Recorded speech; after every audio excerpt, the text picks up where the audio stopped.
ओम शांति।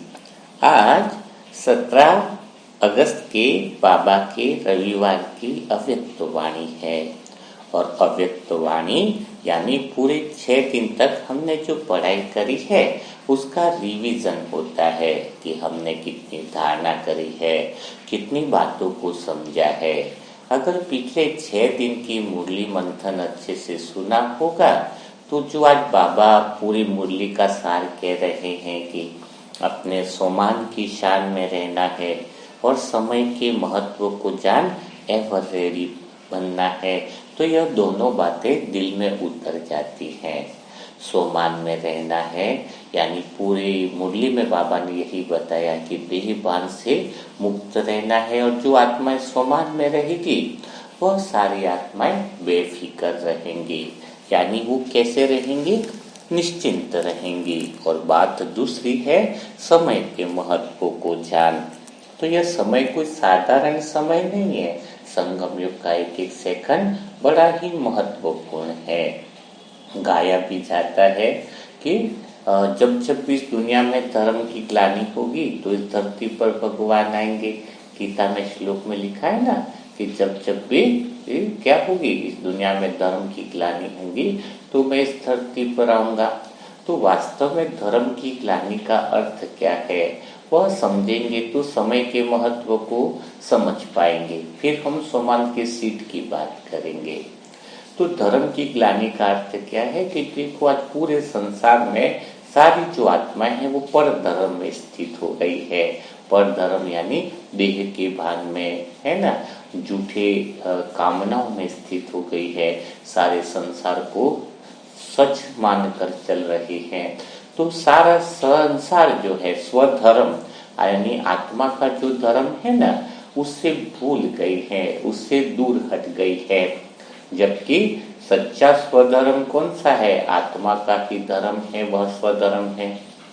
तो इस पूरी दुनिया में हर एक मतलब कह सकते हैं कि तराजू जो है ना वो अधर्म का पूरा बढ़ चुका है। अधर्म यानी किसी को दुख देना, किसी को ये करना, वह अधर्म नहीं कह सकते। अधर्म का सबसे मेन परिभाषा ही यही है, स्वधर्म से दूर होना। और स्वधर्म का अर्थ है अपनी आत्मिक स्थिति से दूर होना। तो स्वयं भगवान आते हैं। क्यों आते हैं? इस धर्म की स्थापना करने के लिए। धर्म की स्थापना का अर्थ क्या है? सच्चाई यानी सत्युग यानी नई दुनिया यानी सत्य की दुनिया को स्थापित करने के लिए इस समय भगवान आए हुए हैं। तो इस समय कितना बड़ा महत्वपूर्ण है। लोग सोचते हैं कि भगवान आएंगे कहते हैं, लेकिन भगवान आएंगे लेकिन वह किस रूप में आएंगे वो क्या समझते हैं? वह अभी तक देह में ही रहे हैं, देह भान में ही समझते हैं। तो पहली तो गलती ये करते हैं कि वो सोचते हैं कि वो भी भगवान जो आएंगे वो हमारी तरह ही होंगे, क्योंकि स्वयं को देह मान रहे तो भगवान का कहीं जन्म होगा और वह हमारे पास आएंगे, हमें बुराइयों से परेशानियों से बचाएंगे। इसलिए जब हम कहते हैं कि परमात्मा शिव निराकार है, किसी के तन में अवतरित हुआ है, तो उनको भरोसा नहीं होता है, उनको विश्वास नहीं होता है, क्योंकि उन्होंने अभी तक कहानियों में क्या सुन रखा है? कृष्ण का जन्म हुआ, उसने ऐसा ऐसा किया, है ना, कथा राम का जन्म हुआ, फिर ऐसा ऐसा हुआ। तो वो कहानियों में उनको ऐसा ही लगता है कि भगवान जो आएंगे वो जन्म लेंगे, है ना, और दुख दूर करेंगे। तो परमात्मा शिव जो निराकार है, जब निराकार की बात करते हैं तो उनकी बुद्धि में यह बात क्या है? बैठती नहीं है ना, उनकी बुद्धि में बात बैठेगी ही नहीं, है ना। जबकि मेन बात क्या है? पूरी गीता में भी जो बताया गया है, अगर श्लोकों का अध्ययन करें, उनको समझाए, तो कृष्ण ने अर्जुन को इसी बात पर तो पूरा ध्यान दिया है। कौन सा ध्यान दिया है? कि देह भान को छोड़ो, आत्मा समझो, स्वयं को पहचानो। तो जो पूरा ज्ञान ही आत्मा का दे रहे हैं, भला आत्मा देह भान से छूटने की बात कर रहे हैं, भला वो शरीर के रूप में कैसे आ सकते हैं, है ना। यह बात बहुत गहरी समझने की है। तो परमात्मा आएंगे तो अपनी आत्मा यानी परमात्मा जो सुप्रीम सोल है उसी को अभिव्यक्त करेंगे।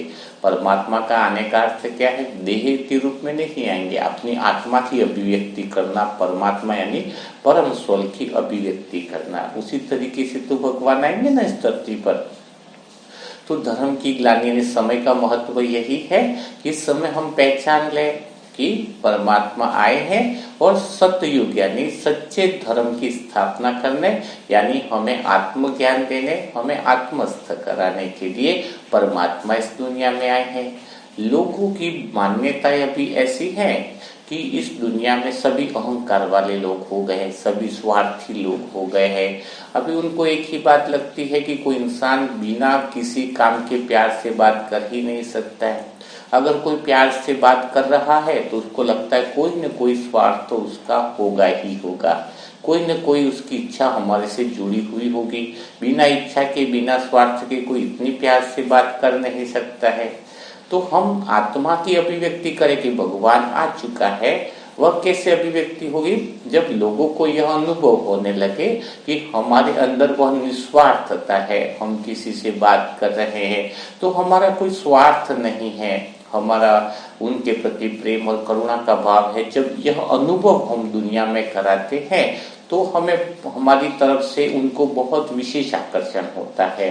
कहीं बहने देखो, निमित्त बड़े भाई बहन ने देखो, वो एक कदम भी रखते हैं, ट्रेन में भी आप जाते होंगे, किसी से बात करते हो तो आपसे अलग ही आकर्षण का अनुभव होता है। क्यों अलग से आकर्षण का अनुभव होता है? क्योंकि अभी दुनिया में जितने भी रिश्ते हैं, दुनिया में जितने भी संबंध हैं, उसमें बिल्कुल सही तरीके से कामनाएं और स्वार्थ छुपा हुआ है। तो उनका ओहरा कुछ अलग होता है। और जो आत्माएं निस्वार्थ रूप से हम हैं, बाबा की अभिव्यक्ति कर रहे, भगवान आया तो किस रूप में अभिव्यक्त कर रहे हैं? आत्मा के रूप में, परमात्मा सुप्रीम सोल के रूप में अभिव्यक्त कर रहे हैं। और अभिव्यक्त करने का तरीका क्या है कि संसार में भगवान आ गया। कहते हैं कि बाबा का साक्षात्कार कराओ, साक्षात्कार कराओ। तो बाबा का साक्षात्कार अब होने वाला है, बहुत जल्दी होने वाला है। तो साक्षात्कार का अर्थ क्या हुआ है? बाप समान बनने का अर्थ क्या हुआ? एक सिंपल सा तरीका यही है कि वह आत्माएं जो दूसरों के साथ, संसार के साथ निस्वार्थ तरीके से जो रिश्ता रखते हैं और उसी अनुसार हम लोगों के साथ व्यवहार करते हैं, तो उनको अनुभव हो जाता है कि कोई वो परम शक्ति है, वो धरती पर आ चुकी है। कोई तो है जो इस धरती पर आया है, जो ऐसा व्यवहार कर रहा है बिना स्वार्थ का, बिना किसी उद्देश्य के, बिना किसी हमारे से लाभ के इतना बड़ा व्यवहार कर रहा है। कितनी गहरी बात है। जब हमें सुनने में आता है कोई अनजान आत्मा परेशान है, दुखी है, तो उसके लिए हमें दुआ करनी है। अभी हम लोगों को बहुत अच्छा अनुभव था कल का कि अचानक मैसेज आया कि बहुत ज्यादा आईसीयू में एडमिट है एक भाई, तो अभी 3 घंटे बैठकर भर्ती करी। उस भाई से भी हमारा क्या संबंध है, उस घर वालों से क्या संबंध है? और वो लौकिक में इधर ही है जो रहने वाले, जहाँ हमारा सेंटर बाबा का है, हमारा जो तपस्या रूम है। तो जब मैसेज मिला तो 3 घंटे उनके भी कोई रिलेशन में है, तो बहुत 3 घंटा तपस्या कर ली। तो वो उसी से खुश हो गए। किससे खुश हो गए? उन्होंने देखा कि 3 घंटे तक ये बैठे हुए हैं और परमात्मा की याद में उसको शक्तियां दे रहे हैं।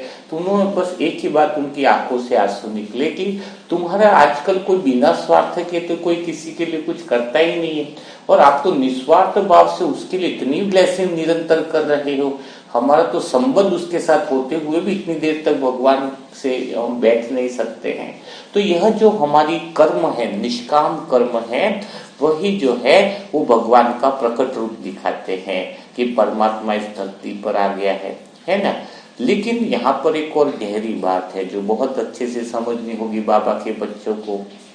जहाँ तक सोमान्य रहने की बात है, तो सोमान्य रहने की बात का अर्थ यही है कि अभी सबकी बुद्धि में एक ही बात है कि दुनिया में 2 तरह के लोग हैं, एक अच्छे लोग हैं तो एक बुरे लोग हैं। तो अच्छे लोग जो है वो कमजोर होते हैं, दुर्बल होते हैं। बुरे लोग जो होते हैं वो मजबूत होते हैं, कहता है ना, ऐसे भावनाएं बैठी हुई है ना। और दिमाग में क्या बैठे हुए है कि दुर्बल लोग जो है, जो बुरे लोग हैं, वो ताकतवर भी होते हैं, उनके पास पैसा भी, धन दौलत भी बहुत अच्छे से आ जाते हैं, कामयाब भी बहुत जल्दी से आ जाते हैं, है ना। कई बार उनको लगता है कि हम तो ज्ञान में चल रहे हैं या अच्छाई पे चल रहे हैं, लेकिन उतना नहीं हो रहा है जितना दुर्बल लोग सक्सेस हो रहे हैं। तो ये भ्रांति पहले दूर होनी चाहिए कि अच्छे लोग हैं उनको बचाने के लिए भगवान आएंगे, अच्छे लोग हैं उनको सुरक्षा के लिए भगवान आएंगे, हैं। तो सबसे पहली बात है, बाबा के बच्चों को सोमान में रहने का पहला अर्थ क्या है? सोमान में रहने का पहला अर्थ बिल्कुल आपको समझना होगा कि आपको भगवान की जरूरत किस लिए है। बहुत गहरी बात है। अगर कोई अच्छा इंसान है, कोई साधु ही बन गया, तो उसको डर किस बात का है? सबसे पहली बात है, उसको डर किसका बात है, इसको सुरक्षा की किस बात की जरूरत है कि वो भगवान को इतना पुकार रहा है कि इस दुष्टों को हटाओ, ये हटाओ, वो हटाओ। जब वो साधु बन गया तो उसके पास खोने को बचा हुआ ही कुछ होना नहीं चाहिए जिससे उसको डर लगे कि मेरे से कोई ये छीन लेगा, मेरा ये कोई लेकर के जाएगा। जब कोई चीज बची है तभी तो तुम्हें डर लग रहा है। शरीर का भी भान नहीं रहता है। जो असली परमात्मा का बच्चा वो तो आत्मिक स्थिति में हो गया। तो बोला संसार से पहली बात है, डर की बात कहाँ पे रही? तुम्हें डर लग रहा है यानी तुम्हारे अंदर कोई न कोई कामनाएं हैं छिपी हुई है जिसको छीन जाने से तुम्हें डर लग रहा है। कोई चीज तुम्हारी ऐसी नहीं होगी उस बात का डर लग रहा है। भविष्य में कुछ बुरा न हो जाए इस बात का डर लग रहा है। तो बुरा क्या होगा? तुम्हारी सारी प्रॉपर्टी कोई ज्यादा से ज्यादा लेकर के जाएगा। तो तुम तो आत्मस्थ हो गए ना। तुम्हारी कामनाएं नहीं रही, इच्छाएं नहीं रही, तुम तो अंदर से पूर्ण हो गए। तो तुम्हें डर किस बात का? संसार में किस बात का डर है तुम्हें? है अगर तुम्हें डर है कि भगवान आके मेरी मदद करेंगे तो मदद की पहले क्यों जरूरत है? पहले यह बात बहुत गहरी समझनी होगी, है ना। जब भी तुम्हें डर की बात आ रही है तो डर की जरूरत क्यों है, भगवान की जरूरत क्यों है? डर है तो तुम्हें किस बात का डर है? क्या तुमसे छीन जाएगा, है ना। इस बात को समझना होगा। तभी आप राज ऋषि, भगवान ने जैसे सम्मान दिया कि राज ऋषि हो, तो जैसे इसी सोमान में ऋषि बन गए तो तुम्हें डर किस बात का? तपस्वी आत्मा हो, तुम्हारे पास तो जो है उसको तुमने त्याग दिया, छोड़ दिया, देह का भी एक तरह से त्याग दे दिया, स्वयं आत्मस्थ हो गए। तो भगवान यहाँ पर क्या कह रहे हैं? ये बात भगवान तुम्हें बता रहे हैं कि तुम्हें डर किस बात का। इसलिए सोमान दिया कि तुम निर्भय हो, निडर हो। तो तुम वास्तव में भगवान को कब पुकारते हो? अभी ज्यादा इस समय पहचान मिलने के बाद तुम्हारी आत्मा, मन जैसे डर हो अंदर से आत्मा को प्रकट कर लो, है। डर तो हो नहीं सकता है। तो परमात्मा यहाँ पर यही बात बता रहे कि तुम्हें संसार से किस बात का डर है। जैसे तुमने बाबा को पुकारा, मेरा 20 लाख का लॉस हो गया, तो 20 लाख से तुम्हें अभी लगाव किस बात का रहा है ना।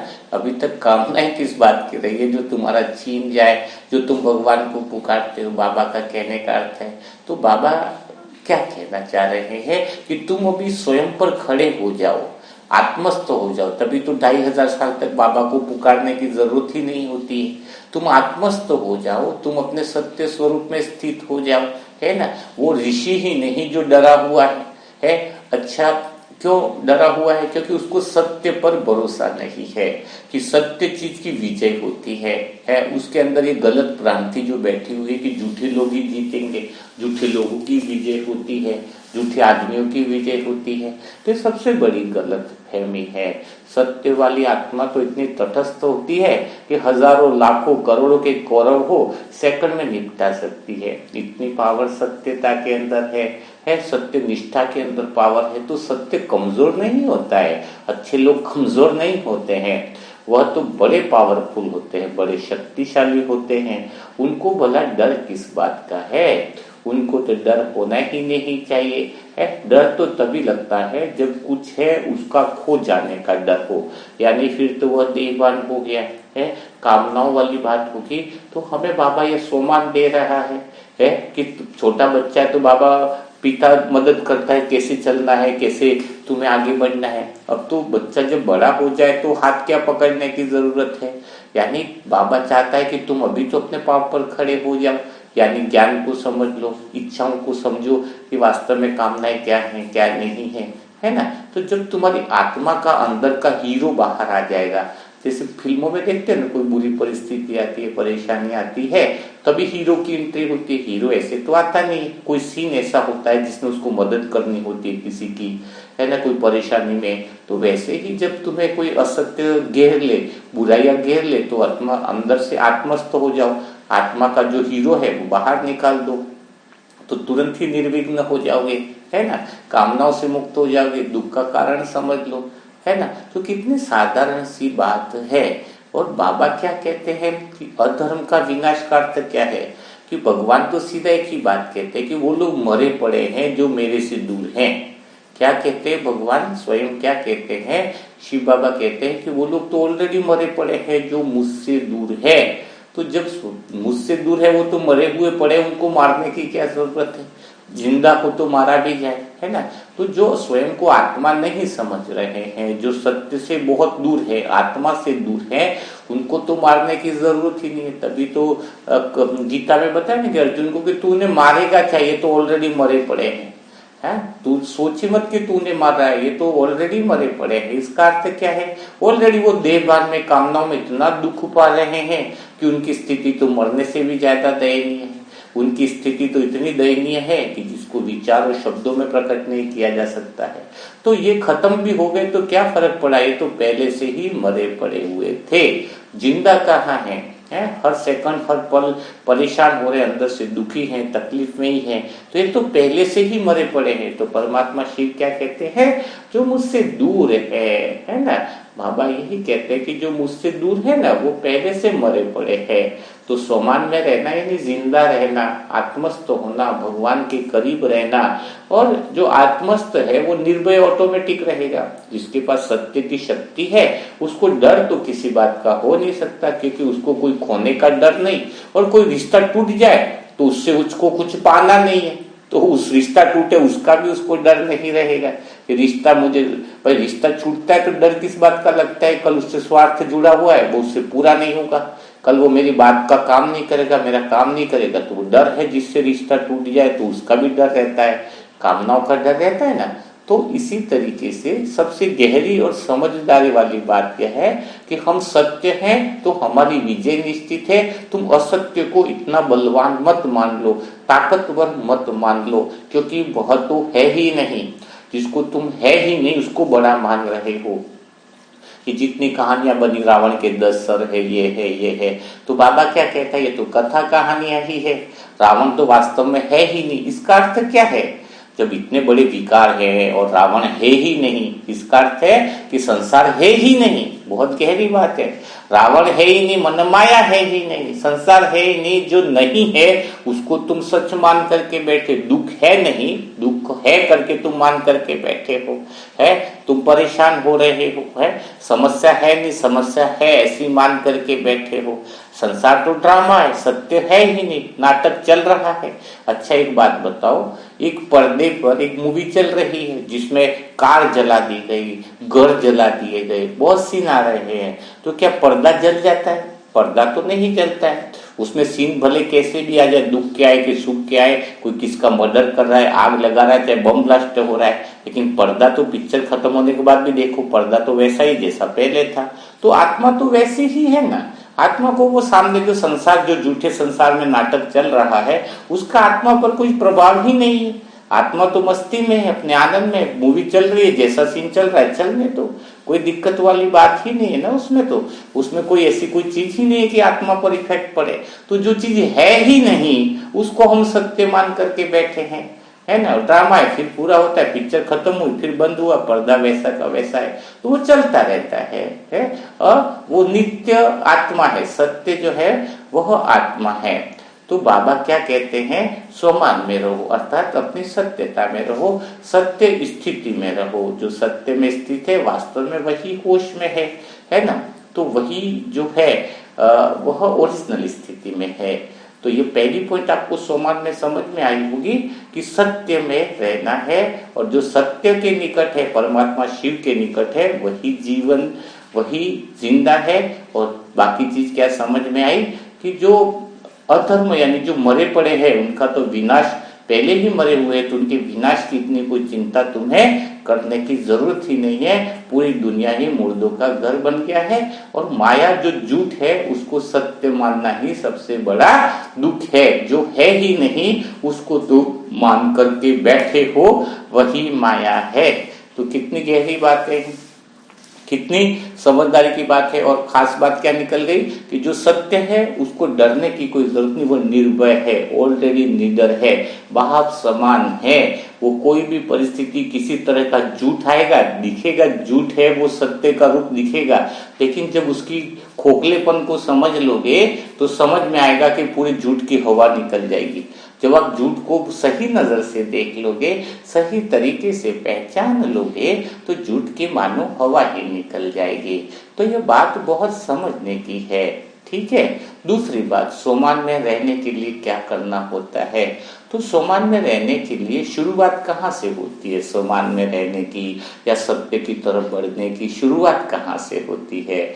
जब इंसान के अंदर एक बातें समझ में आने लगती है तो पहली स्वधर्म यानी सत्य की शुरुआत होती है। कौन सी बात समझ में आ जाती है कि जो समुद्र पर जैसे एक लहर जाती है तो दूसरी लहर आती है, दूसरी लहर जाती है तो तीसरी लहर आती है, तो वैसे ही जो कामना है उसका अंत ही नहीं हो रहा है। एक कामना खत्म होती, दूसरी कामना आती, दूसरी कामना खत्म होती तो तीसरी कामना आती है। और जब इंसान को यह समझ में आने लगता है कि कामनाएं ही दुख का कारण है, क्या समझ में आता है कि मेरे जीवन में दुख क्यों है, ये प्रश्न उत्पन्न होना ही स्वधर्म की यात्रा करना है।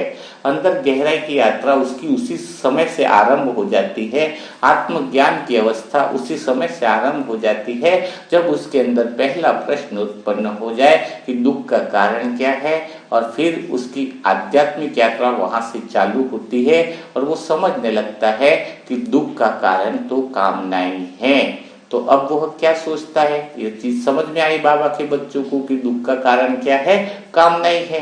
तो अब वह क्या करता है कि कामनाओं को दबाने की कोशिश करेगा, मुक्त होने की कोशिश करेगा। ये तो कामनाएं मेरे दुख का कारण है, तो कामनाओं को हटाओ भाई, है ना। यही बात निकल के आई ना, सोमान में रहने की बात बता रहे हैं आपको, है ना। इस बात को समझोगे तो सदा के लिए तुम सोमान में रहने लग जाओगे।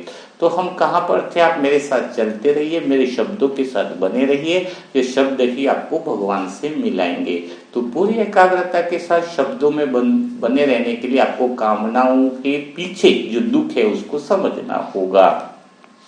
तो कामनाओं के पीछे जो दुख है, तो कामनाओं से जो दुख मिल रहा है, जब आपको ये समझ में आने लगता है तो अब आपके पास दो अल्टरनेट बचते हैं कि कामनाओं का क्या कर लो, खत्म कर दो। कामनाओं को खत्म करना और दमन करना, इन दोनों बातों में बहुत बड़ा फर्क है ना। यहाँ तक आपके सामने प्रश्न क्या आया है, यहाँ तक आप आगे बढ़ गए, बाबा के ज्ञान में बातें भी समझ में आ गई कि कामना ही दुख का कारण है। वहीं से आपकी स्वधर्म की यात्रा चालू हुई। स्वधर्म की यात्रा के अंदर दूसरा पॉइंट क्या है आपके सामने निकल करके कि अब मुझे कामनाओं को छोड़ देना है और कामनाओं को दमन करना। तो कामनाओं को छोड़ना और दमन करना, इन दोनों बातों में फर्क है।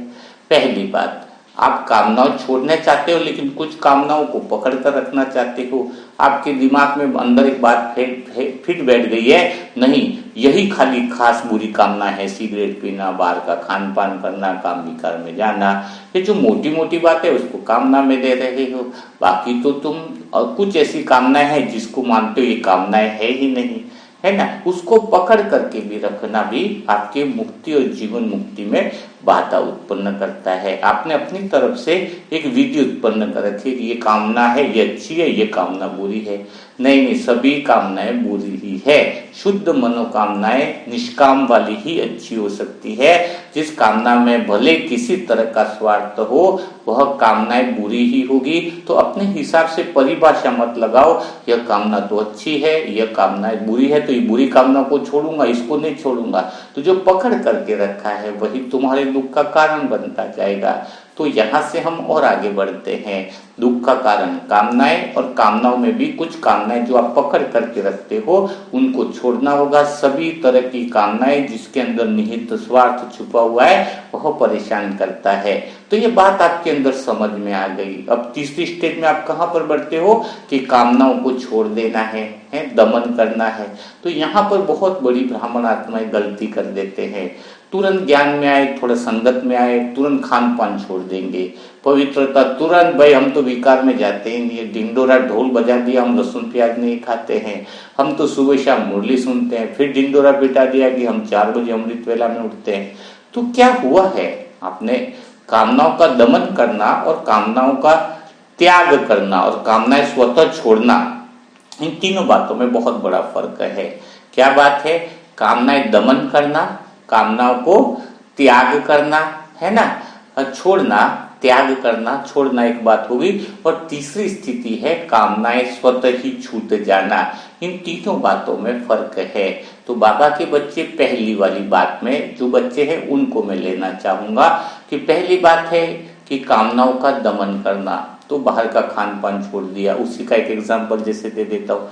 एक भाई है, अभी उसने ज्ञान में आया तो बाहर का खान पान छोड़ दिया, बहुत अच्छे से खान पान छोड़ दिया उसने बाहर का। 1 महीना 1.5 महीना बहुत अच्छे से ज्ञान में ही चल रहा है, ठीक है। और घर में भी ढिंढोरा पीटा हुआ कि हमने तो छोड़ दिया भाई कामनाएं, बाहर का खाना भी छोड़ दिया। अब क्या है, 1-1.5 महीना हुआ और डेली उसको पहले तो जोधपुर की कचौरी खाने की आदत थी। वो कचौरी से उसका मन लग जाता था और वो डेली जा रहा है, ज्ञान सुनने जा रहा है, लेकिन कचौरी देख करके अंदर के अंदर तो मुंह में पानी आता था। अरे यार कचौरी कितनी बढ़िया। शुरुआत में तो कामनाएं छोड़ी दी, दमन कर लिया उसने, किसी को कहते दमन करना। लेकिन बीच में अगर खाने की इच्छा हो भी तो अब क्या करे, अब तो दुनिया में बता दिया कि हम तो बाहर का खाना खाते नहीं, घर वालों को भी बता दिया है कि अब तो हम खाना खाते ही नहीं है बाहर का। अब वो करे तो करे क्या। पहले तो उसने सोचा कि कामनाएं छोड़ दी तो सुख मिलेगा, अपने बाहर का खाना पीना छोड़ दिया है तो हमें सुख मिलेगा। अब वो इतना सुख भी नहीं मिल रहा छोड़ने पर, तो अब तो छोड़ने पर उसको जो महा दुख मिल रहा है ना। देखो जो ओरिजिनल स्थिति है वो आपको समझाना चाह रहा हूँ। कामनाओं का दमन करने का अर्थ क्या है, जो बाबा के बच्चे ने दमन किया है। किसी ने काम विकार छोड़ दिया तो उसको लगता है बहुत आनंद आ रहा है, थोड़े समय बाद पर अंदर के अंदर तो अपवित्रता के विचार इतने आ जा रहे हैं कि उसका सर दर्द हो रहा है। ये भी बहुत गहरी बात है। अगर किसी के अपवित्रता छोड़ने का तरीका नहीं पता है तो वो इतना ज्यादा दमन करेगा तो उसका सर दर्द हो जाएगा, उसकी बीमारियां भी बढ़ सकती है ना। यहाँ तक कि किसी को तो इंजेक्शन लगाने पड़ते हैं, है ना। तो दमन करना बहुत अलग चीज है। तो थोड़ी सी आपको खुल के बातें बताई जा रही है, बाबा आपको क्लियर कर रहा है। तो अब उसने क्या किया, कचौरी का उदाहरण ले रहा, उसी में सारे विकारों का आप अनुभव कर लेना। कई सारी कामनाओं को आपने दमन किया है। तो अब क्या होता है उसके साथ, वो क्या करता है, एक दिन पता चलता है कि उसके घर वाले सभी मेहमान गए हुए हैं। तो अब वो कचौरी को पैकिंग करवाता है वहां से। वहां तो खा नहीं सकता, कोई देख लेगा भाई। अब उसकी तो इच्छा तीव्र हो गई है, बोल चलो यार एक बार तो खा ही लेता हूँ, क्या दिक्कत है। अब वो घर पर आता है, किवाड़ों को बंद करता है और अंदर बैठकर बढ़िया से कचौरी खाता है ना।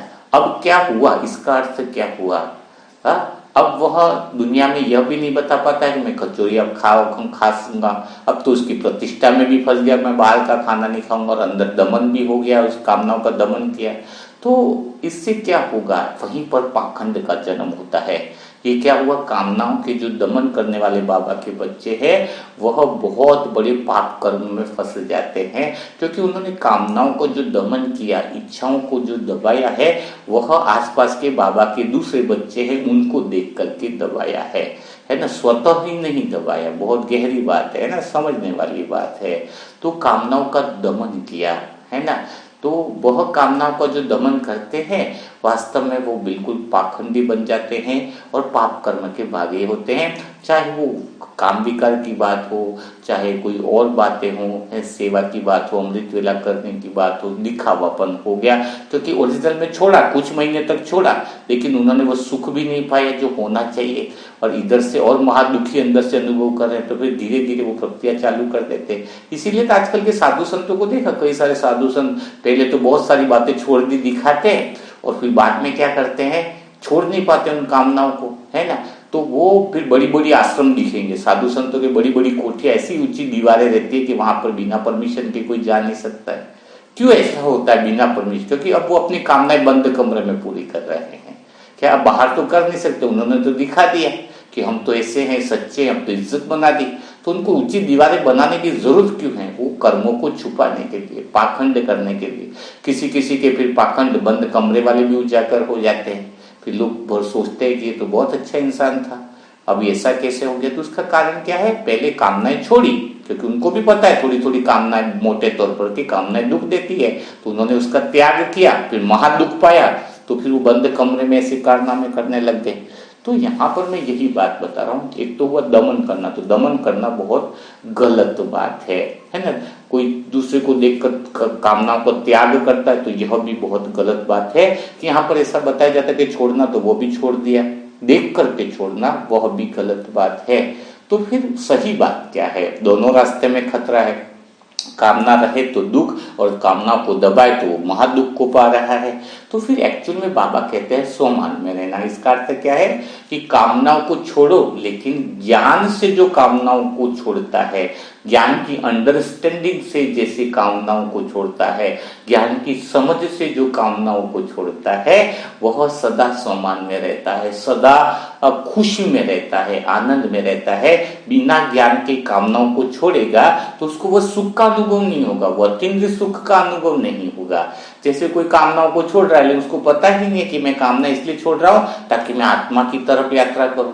उधर कामनाओं को भी छोड़ रहा है और आत्मा की तरफ यात्रा भी नहीं कर रहा है, तो इधर से भी उसको सुख तो नहीं मिलेगा ना। कामनाओं को छोड़ने से तो सुख नहीं मिलता है, कामना को छोड़कर ज्ञान प्रेम की तरफ बढ़ने से सुख मिलता है। तो ज्ञान से समझकर कामनाओं को छोड़ने की बहुत गहरी बात है। जैसे भी मेरे साथ में कोई रहने वाले बाहर का खान पान छोड़ देंगे तो मैं तो अत्यंत सुख का अनुभव करेंगे, लेकिन क्या वो कर पाएंगे? नहीं, क्योंकि वो तो ज्ञान से, जो समझ से तो छोड़ा ही नहीं ना उन्होंने, है ना। तो समझ के साथ जो ज्ञान छोड़ते हैं कि बाबा की याद में खाएंगे तो फायदा क्या है, और वो आत्मा की तरफ बढ़ते हैं, तो फिर उसका मजा कुछ अलग है। तो जो कामनाएं बिना ज्ञान के छोड़ी जाती है, जो भी इच्छा तुम्हारी है, वह त्याग नहीं होता है कि तुम छोड़ रहे हो, वह जो ज्ञान की अंडरस्टैंडिंग आ जाती है, ज्ञान की जो समझ आ जाती है, जिसमें तीसरी स्थिति बनती है कि स्वतः ही वो विकार छूट जाते हैं, स्वतः ही बुराइयां छूटने लगती है, स्वतः ही सारी कर्मेंद्रियां शिथिल होने लगती है, स्वतः ही वो आनंद अंदर आने लगता है। वह आत्म प्रकाश का जो दिया है वह मानो जल उठता है। एक दिए, बंद दिए को अगर जलाना है तो दूसरे जलते हुए दिए के पास उसको लेकर जाना होता है। उसके लो से लो लगा दी तो दिया जल जाता है। हमारी आत्मा का दिया भी परमात्मा के संग में पहुंच गए, परमात्मा के संग और रंग में लग गए, तो हमारी आत्मा रूपी दीपक जो है वह जल उठता है। दिया जल उठना प्रकाशमय हो जाता है, अंतर मन इतना प्रकाश में हो जाता है कि कोई करोड़ों रुपया भी दे तो विकार में जा नहीं सकते हैं। कोई विश्व सुंदरी भी आ जाए तो कर्मेंद्रिया उस तरफ जा नहीं सकती है। आत्म प्रकाश, वो पवित्रता का प्रकाश अंतर मन में स्वतः ही जागृत हो जाता है। कोई चीज त्यागी नहीं, स्वतः ही छोड़ दी। संसार को त्यागा नहीं, स्वतः ही छूट गया। कोई चीज छूटी तब जाती है जब इसकी व्यर्थता हमें समझ में आती है, जब किसी चीज का मूल्य नहीं है हमारे जीवन में, किसी चीज की कोई कीमत नहीं है, तो वह हमारे लिए कचरा बन जाता है। और कचरा तो डस्टबिन में चला जाता है, उसकी गिनती भी नहीं की जाती है कि हमने क्या छोड़ा है, हमने क्या त्याग किया है। वो त्याग नहीं, वो तो स्वतः ही छूट गया। जो झूठ था वह चीजें सारी छूट गई, जो ऑलरेडी कैसी थी, कचरा ही थी। तो फिर उसका मन आत्मस्थ हो जाता है, उसका मन बार बार इधर से उधर नहीं दौड़ता है। थोड़े समय तक भगवान में, फिर संसार की माया उसको पकड़ ले जाती है, फिर थोड़ी देर तक भगवान में, फिर माया पकड़ ले जाती है। उसका चित्त स्थिर नहीं हुआ क्योंकि उसने अभी भी अज्ञानता उसमें कहीं न कहीं समाई हुई है।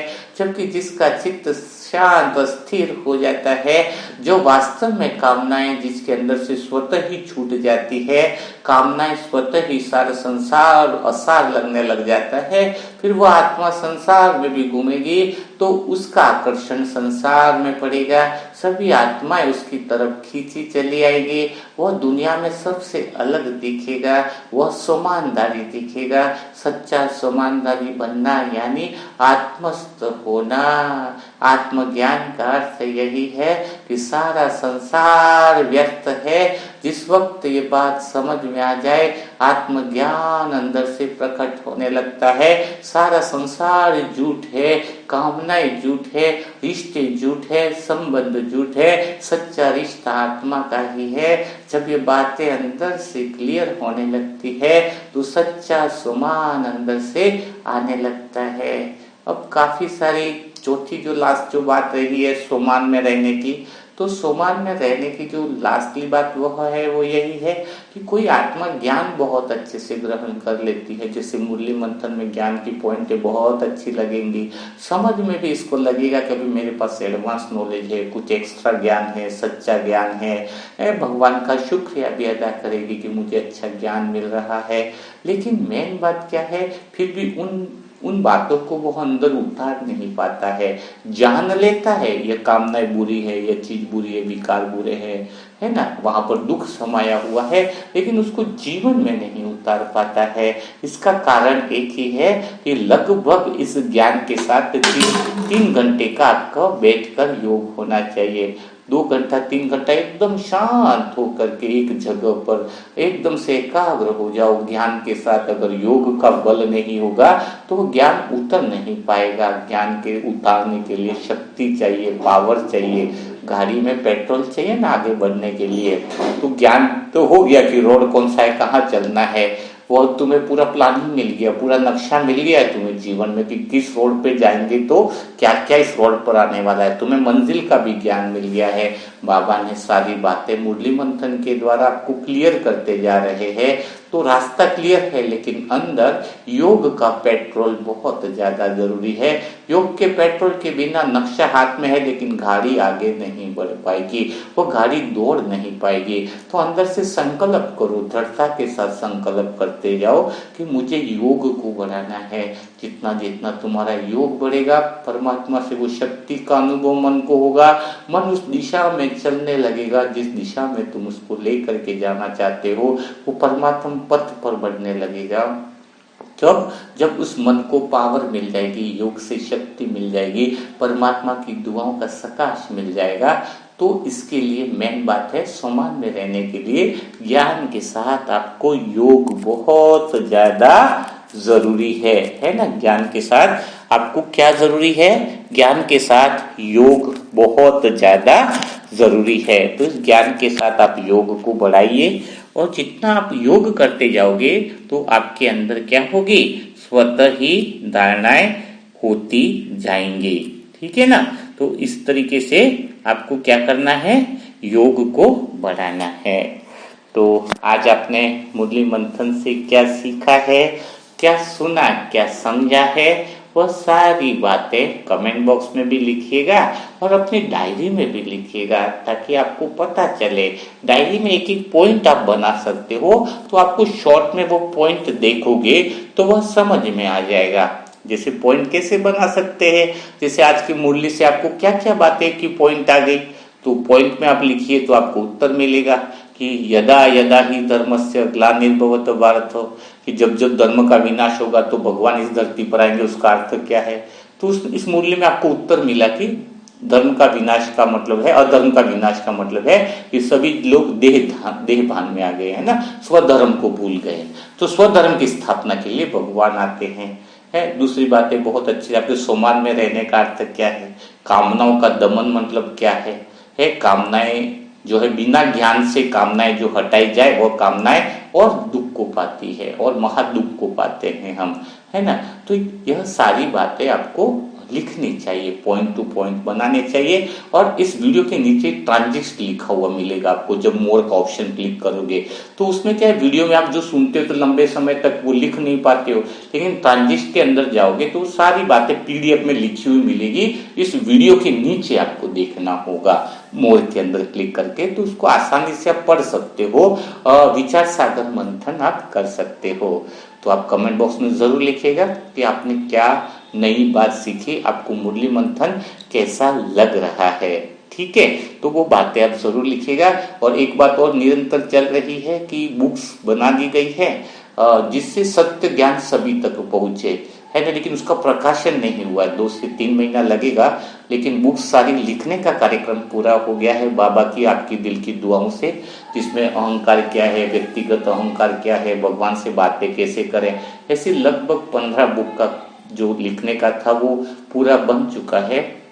लेकिन जो इस सत्य मार्ग में, यानी अभी तक अगर आप दिल से यह अनुभव करते हो, दिल से अगर आप अनुभव करते हो कि वास्तव में यह सत्य ज्ञान है, ये मुरली मंथन अपने द्वारा नहीं भगवान के द्वारा ही चलाया जा रहा है, तो सत्य ज्ञान सभी तक पहुंचना चाहिए ताकि सभी आत्माओं का पुरुषार्थ बहुत अच्छे से बढ़े। तो इस पुस्तक के प्रकाशन में आप लोग अपना सहयोग दे सकते हैं, क्योंकि इस वक्त जो है कि 15 पुस्तकों का जो प्रकाशन होगा उसमें एक्सपेंसेस तो बढ़ने वाले ही हैं, लेकिन उसमें उन्हीं पवित्र आत्मा का ही सहयोग लिया जाएगा जो दिल से चाहते हैं कि यह सत्य ज्ञान सारे संसार में सब तक बुक्स के द्वारा भी पहुंचे। क्योंकि बुक्स के अंदर क्या होगा कि पूरी बात डिटेल में बताई जाएगी, तो क्या होगा कि सभी आत्मा इसको बहुत अच्छे से पढ़ें और उस पॉइंट को समझ सके, जो उनके अंदर अज्ञानता है वह बातें क्लियर हो सके और बाप को प्रत्यक्ष हो सके।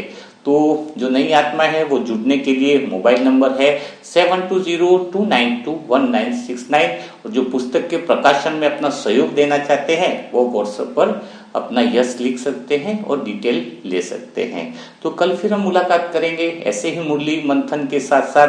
तब तक के लिए सभी भाई बहनों को ओम शांति, ओम शांति, ओम शांति।